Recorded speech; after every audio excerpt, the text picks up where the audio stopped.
to introduce this part of the program, let me bring on stage a very special guest that we have this evening.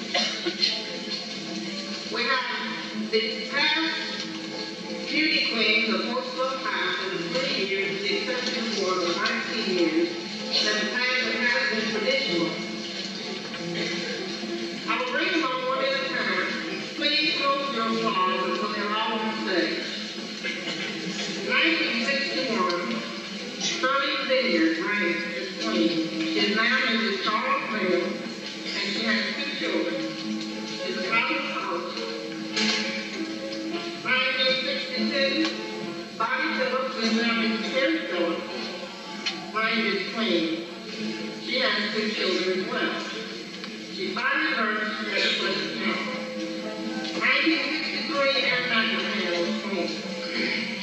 She has her MA in English from Auburn, Virginia University of Alabama, and now is associated with a law firm in Birmingham. 1964, Karen Smith. She is now Mrs. Wayne Owens, and she has 2 children and does volunteer work. 1965, Wayne Harvey, who is now Mrs. Wayne Gillis, Michael Gillis. She lives in Glencoe, and she has 1 son and 1 daughter. 1966, Marjorie Chapman, who is now Mrs. Pat Lynn. She has 1 child, and she works as a secretary. 1967, Kathy Langford, who is now Mrs. Martha, Mrs. Patty Martha. She's married to Mike Martha and has 2 sons. 1968, Zachary Galloway, who is now Mrs. Neil Shirley. She has 2 boys. 1969, Charlotte Carnes, who is now Mrs. Bobby Deep. She has 2 boys and 1 girl, and is an X-ray technician at the Baptist Hospital. 1970, Sailor Sims, who is now Mrs. Mike Weaver. She lives in Austell, Georgia, and has 1 child. Sharon Weaver was 1971. She could not be with us due to a very serious illness in her family. 1972, Rita Bender, now Mrs. Randall Williams. She's a student at Gadsden State and has 2 children. 1973, Janice Humphrey, now Mrs. Janice Newland, and she's a staff assistant for South Central Bell, Graduate of Auburn. 1974, Melinda McMeehan, who is now Mrs. David White, and she is part owner and operator of a beauty salon. 1975, Kim Pettit, now Mrs. Mike Morris, has 1 child and lives in East Gadsden. 1976, Nancy Horton, presently attended Jacksonville State University. 1977, Kathy Lavender, now Mrs. Jeff Hammond. She's a junior at Jacksonville State University, majoring in home economics. 1978, Melinda McMeehan, which is me to tell you to come May 24th, she will be Mrs. Terry Village, and she is majoring in medical technology. 1979, Linda Cardwell is a student at Gadsden State Junior College. Ladies and gentlemen, the royalty.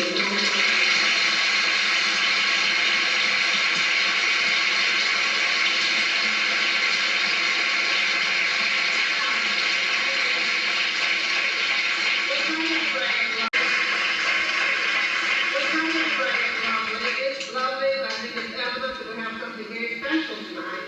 And we want the ladies to introduce the program, please. Ladies.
this. Too many peanuts, I'm sure.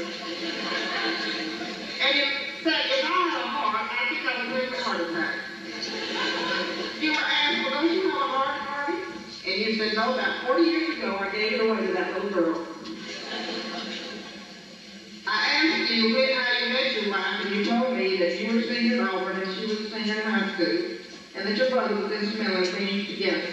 You said, I saw her, and I chased her till she caught me. You've often been heard to say, the smartest thing that woman ever did was to marry me. Now, Harvey, in that part, don't you think she deserves to marry and share this honor with you? I believe so. Ladies and gentlemen,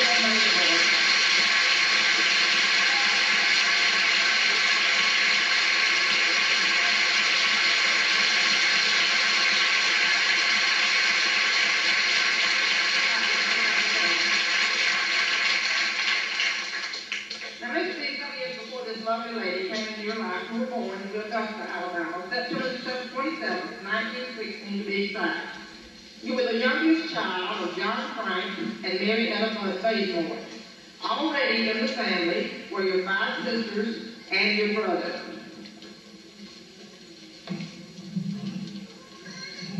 You remember the time when we each one cooking when we were 2:30 in the morning store in Auburn? You know who that is? I believe I do.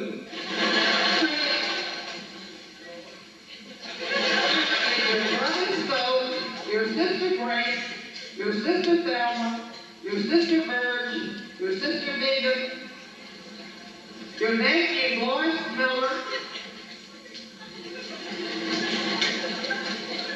his wife Louise, his wife Mita, and their daughter Thomas. Your sisters, their husbands, and their wives, Harvey, have all come to share this honor with you.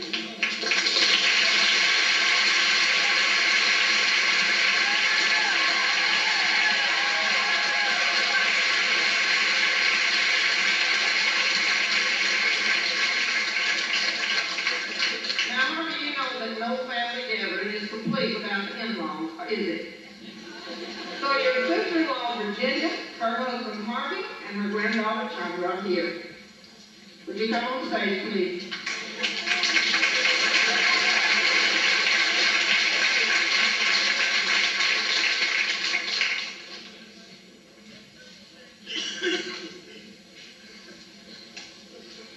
We heard with some surprise, Harvey, that when you were a little boy, you liked to dress up. But your brothers and sisters tell us that one day you discovered overalls, and it took quite a good deal of persuasion to separate you from them, may I ask you.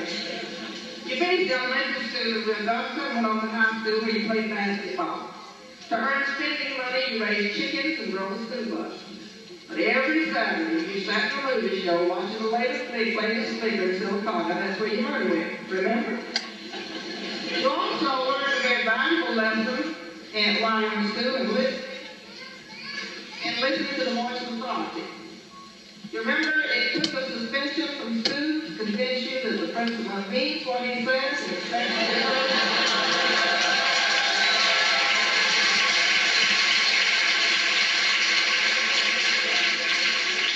And your dad persuaded you, not too gently I hear, to extend an apology and get reinstated in school. When you finished high school, your sister wanted you to go to college, but you were eager to get into the great world of finance, so you took a job at a sawmill. Do you remember that? I do. But the buzz of the saw and the smell of fresh cut lumber proved to be less than inspiring you, so what did you do? You quit.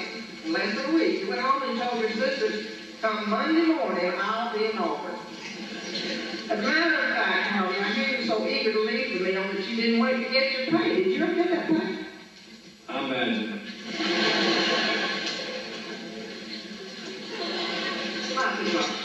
All right, as we said before, when you senior year at Auburn, that you met the girl from out of the city and began serious courting. But prankster that you are, you had to have your come-up before you settled down and walked straight and narrow to the altar. Remember when you went to pick up your aide on your second date, her sister met you at the door, and you asked her if she were ready to go?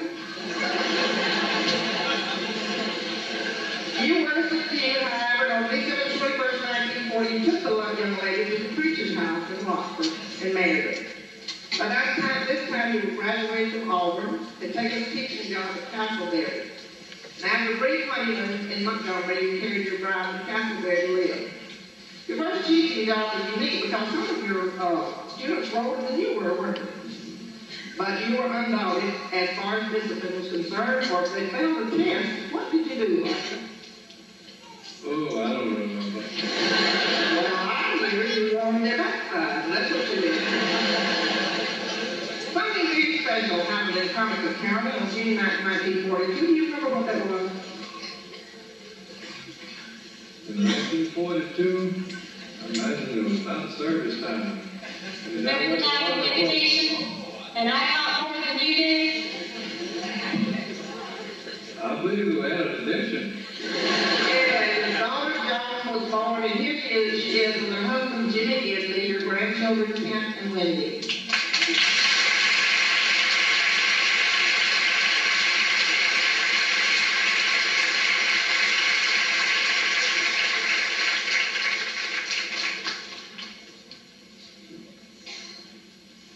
Your next job was with a food company in Decatur, Alabama, but Hitler was goose-stepping all over Europe, and finally that inevitable letter of greeting came, asking you to hurry over there and stop him, remember? It took you 3 years to do it. You went to France as a medical technician. From the story we heard you tell of your time in France, there must still be places over there where your name's a household word. You ate well too during your time in the Army, I understand. Steak was as much a part of your diet as bread and milk while you were associated with the supply base. After your time in service was finished, you went to Decatur, Alabama, and then something very special happened there on August 6, 1947. Do you remember? Yes, I do. We used to get about eggs together. I used to break more than you did. Your son, Harvey Bragg, was born, and he's here with his wife, Jeannie, your grandchildren, Sharon and Joanne, to share this honor with you tonight.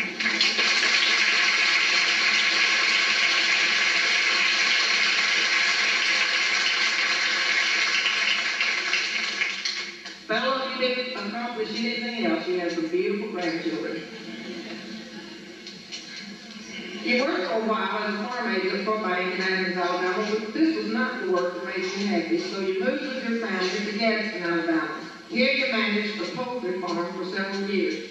While you were there, your mother brought together eggs for you to feed your chickens. And sometime later, I think he stole your prize chick, and he's been feeding for several years, hasn't he? Who was that? Jimmy Gidley. Jimmy Gidley is to be your son-in-law. But your love for the chickens was exceeded by your love for young people, and your concern for them brought you back to your first love, teaching. You came to Hokes Bluff High School in 1960. And thousands of your Hokes Bluff alumni bear testimony to your success in the teaching profession. We asked some of them to be here tonight to reminisce about some of the highlights of your career as they remember them.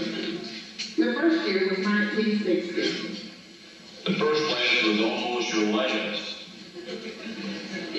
James Payne.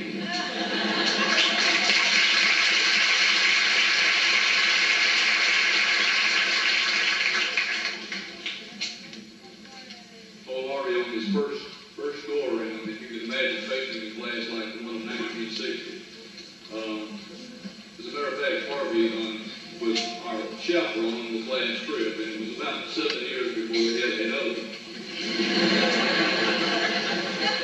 Our class was known for making a lot of pictures, Harvey, if I recall. The things that we came on with much more cameras and went down with, and Harvey was in charge of getting us back.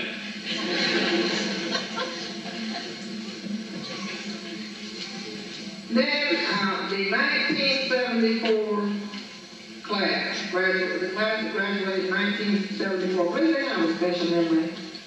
Congratulations, Mr. Bazemore. I was one of the greenhouse boys in 1974, and we was, I guess, one of the primary causes for the gray hair around his ears. Lane Hill has a story to tell.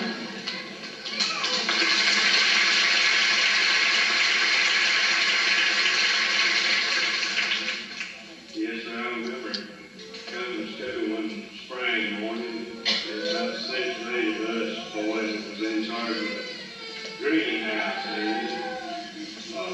We got to school that morning, Mr. Bazemore Bazemore, Mr. Campbell wanted all us greenhouse boys in the office. So we, we're in, what's the matter? And Mr. Bazemore always wanted us, said, boys, said, y'all just take a little time now, keep the right things going here in the greenhouse, and we call that there grass out here. We got an office there in the morning, said, sure enough, said, one of the boys there is in our class, he couldn't be here tonight, said, one boy's in our class, had a little trouble keeping the grass out of the seat.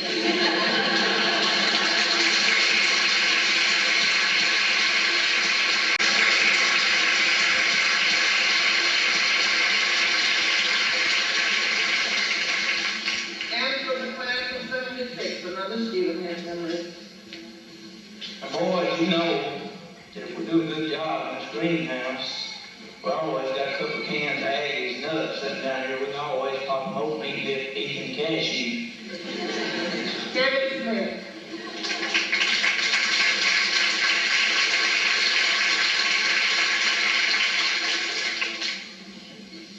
I had Miss Bazemore in 8th grade, and you always looked in the annual, people that graduated before you, and you saw this old man and never smiled, or he was always looking grim.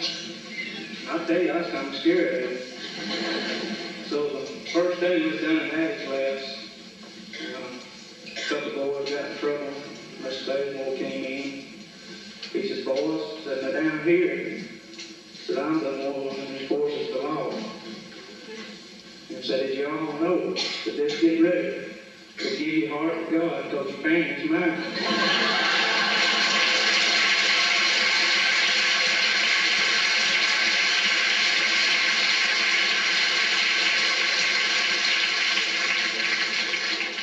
After the class of 79.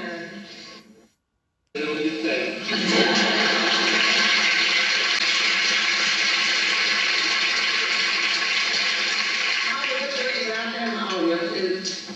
There are everyone now representing each class, each of the 20 years you taught at HBHS. All of them would like to salute you personally, but there's just about time to bring them on stage, but you will have an opportunity to speak with them later.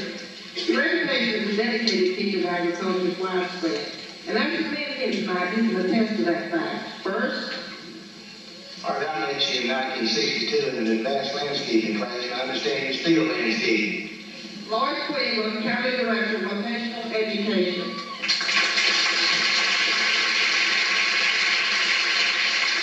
And then, Harvey, you have the only Agri-Business department in the Northeast District that has ample equipment and money in the budget. Walt Miner, Agri-Business Specialist, Northeast District. And then, Harvey, I read win the Bureau of Retirement. I expect all reports in my office before June 1st. Tracy Howard, Agri-Business State Specialist.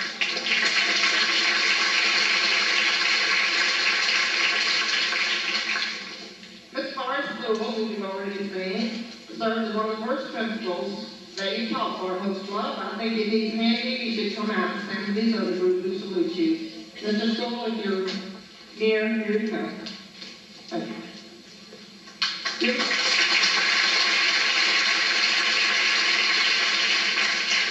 You may have learned in other areas of community life in Hokes Bluff, Harvey. Your civic-mindedness and manifests itself in many activities beneficial to the community. And here is one representative of all those men that you have worked with to make this a better community.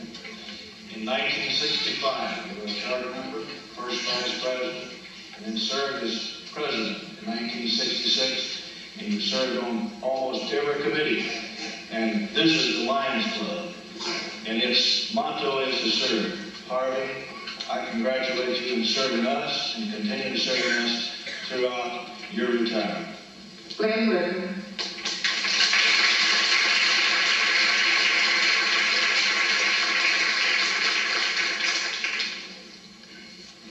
Your faithfulness to your church, Harvey, has been an inspiration to those who know you, so it's fitting that First Baptist Church should be represented in this tribute to you. We've been in the Sunday school class together for many more than 20 years, and we worked in a lot of other various jobs. And we appreciate you and your faithfulness to the church and to the Lord. Bazemore is a special prayer of yours.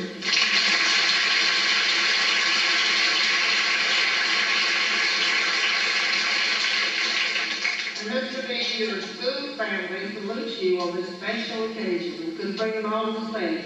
But in your scrapbook, which you will receive sometime later, there will be a personal message from them.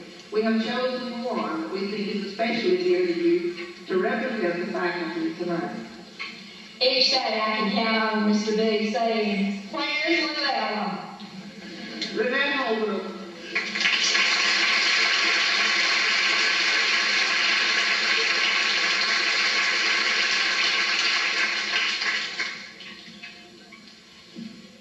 The faculty would just like to say that we really don't know what we're going to do next year without Mr. Bazemore to give us advice, love, sympathy, and just a lot of humor. We're all going to miss him so much that we wish him the best in his retirement.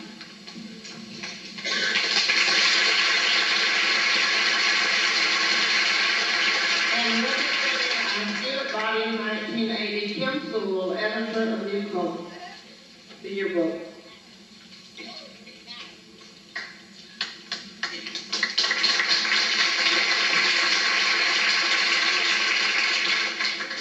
On behalf of Ann and staff, we would like to dedicate a very special night to you, the 1980 annual. And we don't have to do this right now, but it'll come in this fall, and I want you to have a special section for you, so we love you to you.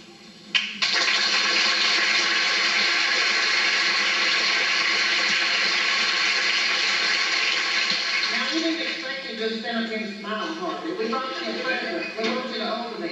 It's a special present on your retirement.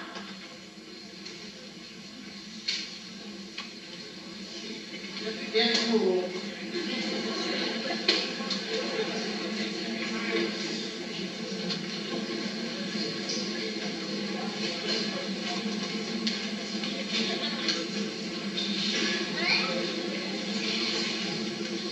Foods of the world? That's interesting. Food. Okay. That Bell Ford really knows how to fix it so you can't get to the good.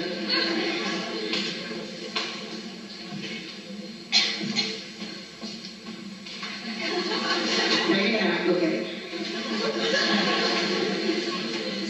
See what it says on the front.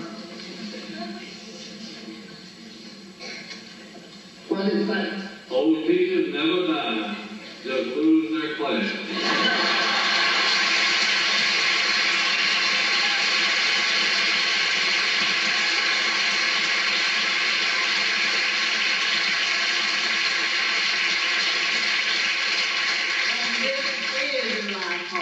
We're not celebrating the ending of anything tonight, but the beginning of the very best years of their life. And we know that these memories will resound through those years with this commendation: well done, good and faithful steward. But the last word, always has to go to our leaders. So tonight we're bringing our leader to you, Mr. Ray Campbell.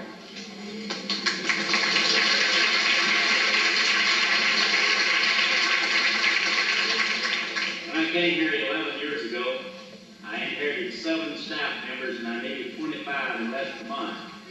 Mr. Bazemore was one of those staff members. One of the first conferences I had with him was, he said, when I came here, we were $1,400 in the red. He said, and I'm going to be allowed to operate $1,400 in the red under your principalship.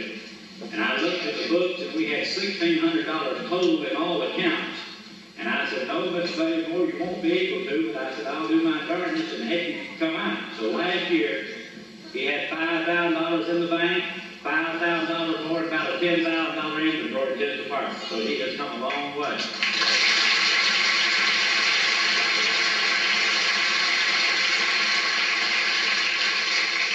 Then every once in a while, there comes along that certain person that touches the lives positively of a lot of people. And I think that Mr. Bazemore has done that with every person he's met, student, parent, or otherwise. Mr. Bazemore, in your leading, It can either be a sad occasion or a good occasion, whichever, but you're going to be leaving behind a lot of good friends and a lot of parents, students, and everything that's going to remember you, and I know you're going to hate that. And Mr. Bazemore, you're going to be leaving behind an old wore-out truck that you wore out here because you're going to be driving a Buick.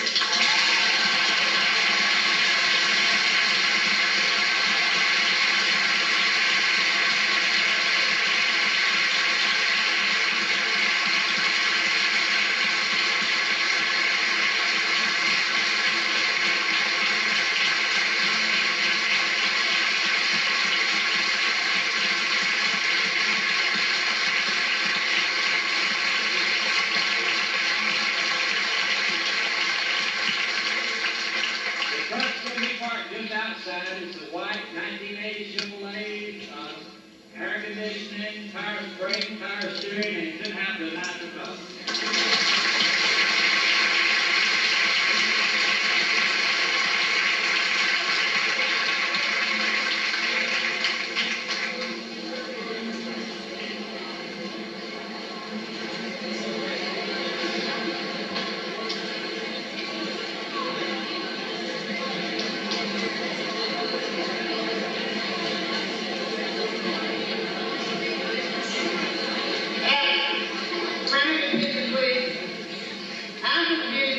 Mr. Bazemore will be across the street in the lunchroom where there will be a reception for him.